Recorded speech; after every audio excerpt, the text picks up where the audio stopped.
Hey guys, in this video, I'm going to be showing you how to connect LED strips together in the most professional way possible. And we're going to be soldering it. And to start, I just have a solder iron. I got some tip cleaner, some tip tinner, and some flux, and some little helping hands. This really isn't that hard to do. Even if you've never soldered before, this is a great way to start. I'm actually just using 2-pin 5K 12-volt LED strips, and you can just cut these every so often. They have a little scissor symbol, and it's super simple. You just use some scissors, just snip them right down the middle, and then you can have the strips however long you want. And then for the wiring, I'm just using this 18 gauge sleeved 2-pin wire. It just has a red and black, and maybe 18 gauge is a little overkill, but it just depends on what you're doing and how long you're running things and your voltage. I'm using 12 volt. That's kind of a different story for another video. But anyways, to start, I have the length of wire that I need to solder to one of these ends. It doesn't actually matter which one at this point, but to get the end of this wiring useful, I like to just kind of score the outer sheath. Might have to go a little deeper. And when you first start at the end, you can go a little deeper because you can penetrate the shielding on the inside wires. But if you want to open it further, just score it. Don't go like too far in. And sometimes you can kind of just rip it apart. Definitely takes some practice if you're using this type of wiring. I just like this because it's so much more clean than, having two wires together. But for this application, I don't want to pull these wires that far out, so I'm just going to trim the shielding around them, being careful not to get the wiring. That should be good enough for what I'm looking for right there. And next, we'll just strip them, and I would definitely not cheap out on wire strippers. I like the automatic kind, but it doesn't work very well for this application because we're kind of getting really close. This is 18 gauge stranded. Put it in there. I'm not going to take much off too. And the reason for that is because when I solder this type of wiring, it kind of melts it back a little bit anyways, so I don't need a whole lot.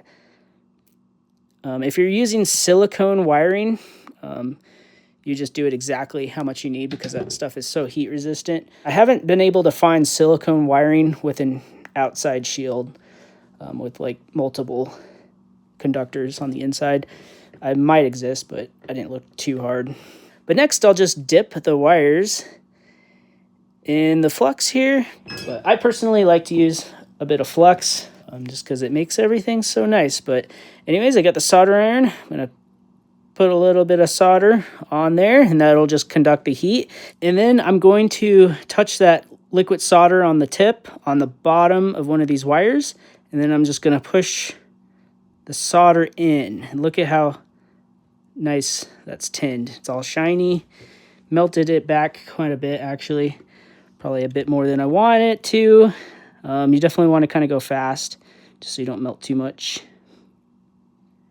Just like that.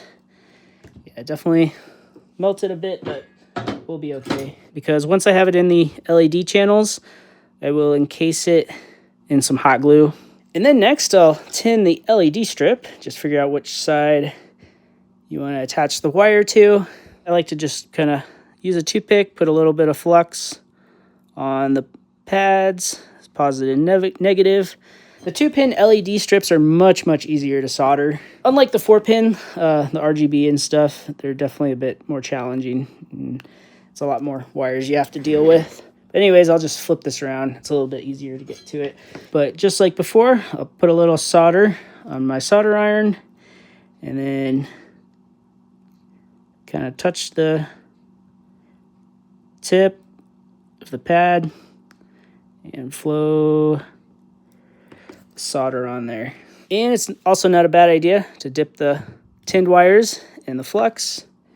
And to attach the wires, it's super easy. Once you have everything tinned, you kind of just push it up against there and push it on with the solder iron. There's the positive, and there's the negative. And then you can take a little bit of rubbing alcohol and clean up the flux if you want it to be super nice. And those are definitely not coming off if you solder them like that. But there it is, nice and shiny. Exactly what you want. Good penetration. And after you solder, it's always a good idea to test it out, the power supply. And it looks like we're in good shape.